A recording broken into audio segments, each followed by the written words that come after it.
Hello all.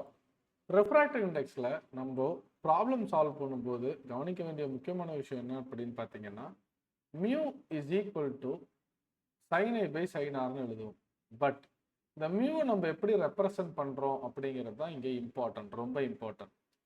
So refractive இண்டெக்ஸை நீங்கள் மியூவை வந்துட்டு இன் terms of ஸ்பீடில் எழுதுனீங்க அப்படின்னா ரெஃபரன்ஸ் எப்பயுமே மேலே வரணும். இந்த ரெஃபரன்ஸ் அப்படிங்கிறது லைட்டு எங்கிருந்து ஸ்டார்ட் ஆகுதோ அது மேலே நியூமரேட்டர் எழுதணும், எந்த மீடியமுக்குள்ள போகுதோ அதை டினாமினேட்டர் எழுதணும் இன் டர்ம்ஸ் ஆஃப் ஸ்பீடு.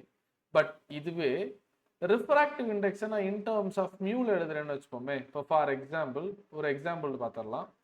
ஏர்ல இருந்து லைட்டு கிளாஸுக்குள்ள போறாங்கன்னு வச்சுப்போம். ஏர்ல இருந்து லைட்டு கிளாஸுக்குள்ள போனாங்கன்னா refractive index of glass with respect to air is equal to speed of light in air divided by speed of light in glass. இதுவே நான் நார்மலாக இந்த மியூ எக்ஸ்பேண்ட் பண்ணுறேன்னா அந்த ரெஃபரன்ஸ் வந்துட்டு டினாமினேட்டரில் வந்துடணும், எந்த மீடியம்குள்ளே போகிறாங்களோ அது நியூமரேட்டரில் இருக்கும். So this is very very important. நீங்கள் ப்ராப்ளம் சால்வ் பண்ணுறதுக்கு இது பயங்கர யூஸ்ஃபுல்லாக இருக்கும்.